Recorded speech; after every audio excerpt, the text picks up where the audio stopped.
गुरुमुखो, पिछली बार मैंने सुनाया था भूमिया का। गुरु महाराज जी ने जो उपदेश दिए भूमिया चोर को, वो संग मैं अभी आपको दूसरा भी सुनाती हूँ।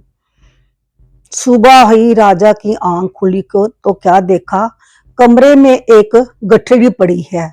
राजा के देश से सेवकों ने जब गठरी खोली तो उसमें राजा रानी के आभूषण तथा हीरे जवाहरात आदि थे।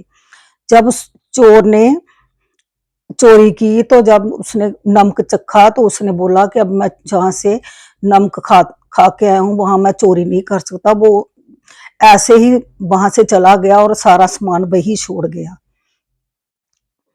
महल में शोर मच गया, परंतु राजा ये जानकर बहुत आश्चर्यचकित हुआ कि महल से कोई भी चोरी नहीं हुई, चोरी नहीं हुई। उसने पहरेदारों को बुलाकर पूछा तो मुख्य द्वार के पहरेदारों ने रात वाली सारी घटना यूं की त्यों वर्णन कर दी। उन्होंने जब राजा ने सुबह अपने पहरेदारों को पूछा तो उन्होंने उसके बारे में जो बताया मैं आपको बताती हूँ, जिसे सुनकर राजा और भी अधिक विस्मित हुआ कि ये कैसा चोर है। राजा के देश से सैनिकों ने बहुत खोज की, परंतु चोर के बारे में कुछ भी पता ना हुआ।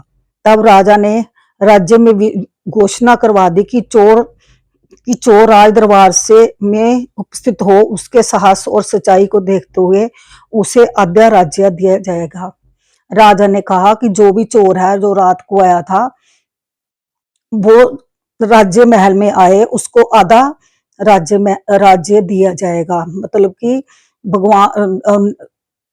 कि राजा ने ये घोषणा करवाई अपने। ये घोषणा सुनकर भूमिया बहुत विस्मित हुआ, बहुत हैरान हुआ, परंतु ये सोचकर कि मुझको पकड़ने का कहीं जाल ना हो, वह दरबार में ना गया। अब राजा के देश से सैनिकों ने संदेह में अनेक लोगों को बंदी बना लिया। उनसे पूछताछ शुरू की गई। जब भूमिया को इस बात का पता चला मेरे कारण अनेकों गरीब लोग सैनिकों द्वारा बंदी बनाए जा रहे हैं तो वह सोचने लगा ये तो ठीक नहीं। अतः राज दरबार में जा पहुंचा। राजा से बोला, राजन इन सबको छोड़ दो, आपका चोर मैं हूं। राजा ने पूछा, इस बात का क्या प्रमाण है कि तुम ही असली चोर हो? भूमिया ने उस रात की सारी घटना जू की त्यों निवेदन कर दी। भूमिया चोर ने राजा को उस रात को जो चोर ने किया था सब कुछ राजा को बता दिया। राजा ने उन सभी लोगों को संदेह की दृष्टि से बंदी बनाए गए थे को छोड़ने का आदेश दिया। फिर भूमिया से पूछा, तुम चोरी करने के विचार से राजमहल में आए थे, फिर खाली हाथ जहां से क्यों चले गए? भूमिया ने श्री गुरु महाराज जी के इसके घर कृपा और उसके द्वारा फरमाए गए 3 वचनों के विषय में बताते हुए कहा, मैंने सत पुरुषों श्री गुरु नानक देव जी महाराज के वादा किया था कि मैं उन तीनों वचनों का मानूंगा। उनका पहला वचन था कि किसी गरीब को ना ही लूटना, ना ही उसके घर चोरी करना।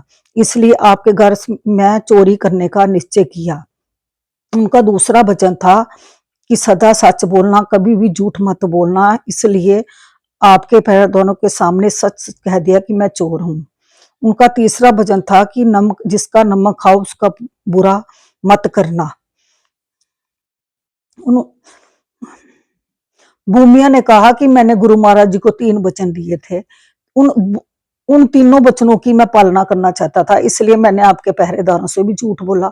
और आपके घर में जब घुसा तो मैंने वहां नमक खाया, तो मैं चोरी नहीं कर सकता था। इसलिए गुरुमुखो, गुरु महाराज जी कहते हैं कि बुरे कर्म हमें नहीं करने चाहिए।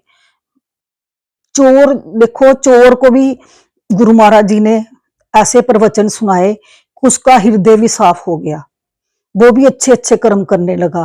और हम तो गुरु महाराज जी के सेवक हैं, हमें भी अच्छे अच्छे कर्म करने चाहिए, किसी का दिल नहीं दुखाना चाहिए, प्यार करना चाहिए।